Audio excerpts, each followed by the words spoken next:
क्या सीमांचल का 4 जिला अररिया, पूर्णिया, किशनगंज, कटिहार बिहार से हो जाएगा अलग? क्या है ग्रेटर कोच बिहार या कामतापुर राज्य का नक्शा? देखिए इस रिपोर्ट में।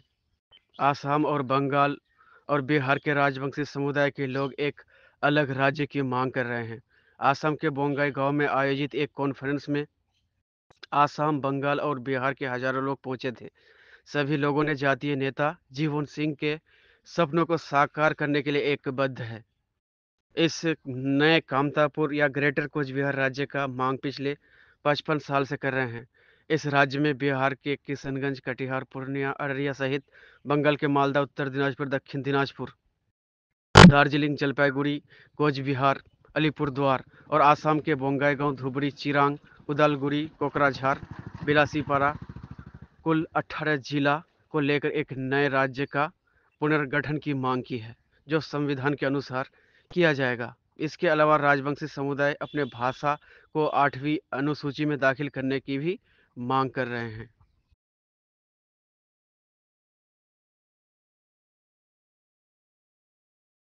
बिहार, पूर्णिया, किशनगंज, अररिया एगुलाते আমরা कम से कम 6 लाख राजवंशी मानुष आছি।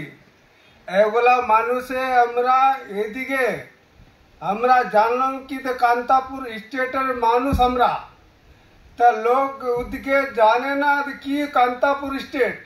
আমরা বলি যে আমরা সুদূর মাঠের মানুষ, ওই মানুষকে জাগতে হবে, না জাগলে হবে না রে ভাই। তো কে জাগাবে? জাগতে হবে আমাকে, তোমাকে, সবাকে। তারপরে কান্তাপুর স্টেট হবে।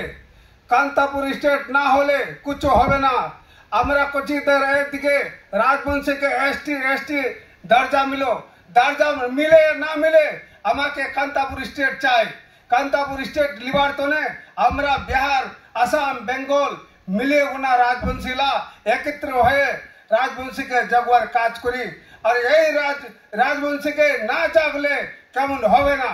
এবার এদিকে तार बादे बंगालत लेकिन राजवंशी और पोलिया उपस्थित है तपशिली लिस्ट तब जाए जेटो लिस्ट और इटी आछे एकटा पॉइंट मातृभाषा। मातृभाषार एकटा होछे तार बादे प्रथम भाषा, द्वितीय भाषा होछे। तो मातृभाषा अनुसार राजवंशी लिखवा लागबे। तार बादे प्रथम भाषा तुई की जानिस ना अलावा मातृभाषार अलावा माने दूसरा दुटा भाषा की जानिस इरो भाषा दर्शवा लागबे। तो कहे ना आरेकटा आंसर मैं आरेकटा मैं गंभीर भी आजकल मैं देखी नया नया आंसर युवकला न युवकला माने अन्य कम्युनिटी लोगला पढ़ा निकाला अन्य कम्युनिटी लोगक शादी करेला इतो लेकिन दुर्भाग्य हंसलला। तो मैं कब রাজ্য হিসেবে আসলাম তার পাশে আমি ভারত মুক্তি হয়েছি। এইখান রাজ্য ভরি দেওয়াতে এইখান রাজ্য পুনর্গঠন করাতে এইখানকার রাজ্য আমার ভরি দেওয়ার কি সময়ের দরকার, কি মানে দেরি হওয়ার দরকার, কিও দেরি হওয়ার। গতিকে আমি মানে আমি বিতষ্ট হয়ে গেছি। আমি এই দেরি হওয়ার কারণে আমি একদম মানে সরকারের প্রতি যেতে আমার মাজত উপস্থিত আছে প্ৰবীৰ সৰকাৰ, বিশিষ্ট গায়ক। তেখেতক সম্বৰ্ধনা জনাব অনুৰোধ জনালো।